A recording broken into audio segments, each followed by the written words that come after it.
عام طور پر یہی سمجھا جاتا ہے کہ مطالبہ پاکستان کی مخالفت انگریز اور ہندو کی طرف سے ہوئی تھی، اور یہی جنگ تھی جو ہمیں لڑنی پڑی تھی۔ یہ ٹھیک ہے کہ اس کی مخالفت انگریز اور ہندو کی طرف سے ہوئی تھی، لیکن ان دونوں سے کہیں شدید اور وسیع پیمانے پر مخالفت ہمارے علماء حضرات کی طرف سے ہوئی تھی۔ یہ بڑا شدید محاذ تھا۔ مشکل یہ ہے کہ ہمارے ہاں پاکستان کی تاریخ کی کوئی مستند تاریخ ابھی تک مدون نہیں ہوئی، اور اس سے بھی زیادہ جو چیز میرے لیے باعث صدمہ ہے وہ یہ کہ جو لوگ اس جنگ میں شریک تھے وہ بہت آگے گئے، باقی جو ہیں تیار بیٹھے ہیں۔ ان کے بعد تو کوئی یہ بتانے والا بھی نہیں رہے گا ہماری نئی نسل کو کہ اس تاریخ میں اور اس جنگ میں ہوا کیا تھا۔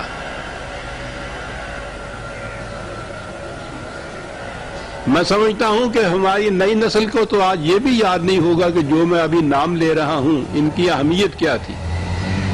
یہ محاذ جو میں نے کہا ہے علماء کرام کی طرف سے برپا ہوا، ذرا ذہن میں رکھیے کہ اس میں شخصیتوں کے اگر نام آپ لینا چاہتے ہیں تو یہ وہ لوگ تھے کہ جو اسلام کے مینار سمجھا جاتے تھے، ہندوستان ہی میں نہیں بلکہ پورے عالم اسلام میں ان کی شہرت تھی اور چرچا تھا۔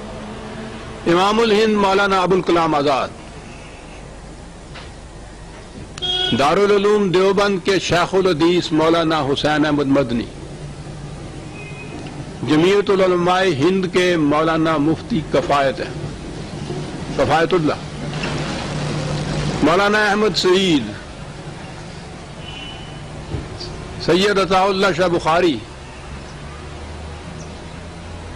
اور اگر یہ تنظیموں کے اعتبار سے دیکھیے تو دارالعلوم دیوبند کے تمام علماء اور ان کے معتقدین صرف چند ایک تھے جو شروع میں تائید میں آئے تھے مسلم لیگ کی، ورنہ سب مخالف تھے، دیوبند کے حنفی بھی، بریلوی حنفی بھی۔ مجلس احرار، ابھی جو میں نے سید عطا اللہ شاہ بخاری کا شاید نام لیا ہے، ایک جمعیت انصار تھی انہی کی، اور سب سے زیادہ جماعت اسلامی۔ یہ پورے کے پوری اتنی اکثریت کے ساتھ یہ محاذ اکٹھا بنائے ہوئے تھے پاکستان کے مطالبہ کے خلاف۔ ہمارا عوام، بلکہ میں کہتا ہوں پوری قوم مذہب زدہ ہے، مذہب پرست ہے۔ مذہب کے نام پہ جو چیز ان کے سامنے پیش کی جاتی ہے اس کا بڑا اثر ہوتا ہے، اور مذہب کے علم بردار اور نمائندگان تو یہی حضرات سمجھی جاتے اس وقت بھی، آج بھی۔ تو آپ غور کیجئے کہ جب قریب قریب مذہب کے یہ تمام علماء کرام ایک طرف اکٹھے ہوں مخالفت میں، اور ان کے پروپیگنڈا کی مشینری کی یہ کیفیت ہو کہ پورے ملک میں ہر شہر میں، ہر گاؤں میں، شہر کے ہر محلے میں، محلے کی ہر گلی میں ایک ہی نہیں دو دو چار چار مسجدیں ہوں، اور وہ مسجدیں ان کے پروپیگنڈے کا مرکز ہوں۔ ایک بات جو کسی ایک مرکز سے ان کی اٹھتی تھی، اگلے جمعے کے خطبے کے اندر وہ سارے ملک کے اندر گونج جاتی تھی۔ دنیا کی کوئی سلطنت ایسی نہیں ہے جس کے ہاں پروپیگنڈے کی اس قدر منظم اور پھیلی ہوئی مشینری موجود ہو اور اس پہ ایک پیسہ خرچ نہ کرنا پڑے۔ پھر ان کے ہاں فتویٰ یہ تھا کہ زندگی کی اہم ضروریات کے لیے جھوٹ بولنا نہ صرف جائز ہے بلکہ واجب ہو جاتا ہے۔ یہ مودودی صاحب کا فتویٰ تھا، جھوٹ بولنا واجب ہو جاتا ہے۔ یہ کس قسم کے جھوٹ تھے جو بولے جاتے تھے، اس کی ایک مثال ملاحظہ فرمائیے۔ قائد اعظم علیہ الرحمہ کی شادی ایک پارسی خاتون سے ہوئی تھی. وہ بڑی ایک اہم بات ہے، سارے ملک میں اس کا چرچا ہوا تھا. قائد اعظم کی آخری شرط یہ تھی کہ وہ خاتون مسلمان ہو جائے گی تو میں پھر شادی کروں گا، ورنہ میں شادی نہیں کروں گا. اس پہ بھی بڑی ہنگامہ آرائیاں ہوئی تھی، لیکن بالآخر اس خاتون کو یہ شرط ماننا پڑی. وہ اسلام لائی باقاعدہ، مسجد میں بیٹھ کے یہ نکاح ہوا، شرع محمدی صلی اللہ علیہ وسلم کے مطابق ہوا. نکاح نامہ آج بھی وہ موجود ہے. یہ خبر اخباروں میں بھی شائع ہوئی، لیکن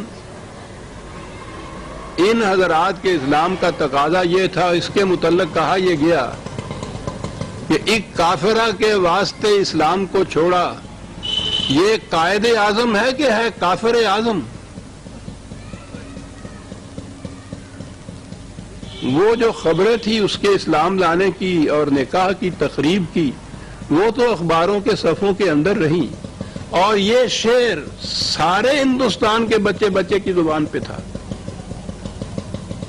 اب جس شخص کے متعلق یہ کہا جائے، پہلے تو اس کی حیت کے ہی متعلق تھا، داڑھی منڈا، کرسٹان، مغرب زدہ، سوٹڈ بوٹڈ، ان کے کردار میں اسلام کی چھینٹ تک بھی نظر نہیں آئے گی.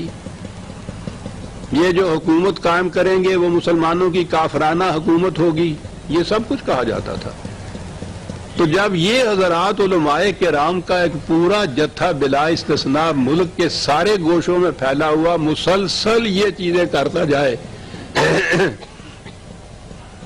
اور عوام ہمارے ہاں ہوں ان کے معتقد، بہرحال مذہب کی آواز کے اوپر وہ لبیک کہنے والے، تو آپ سوچئے کہ یہ محاذ کتنا بڑا شدید محاذ تھا.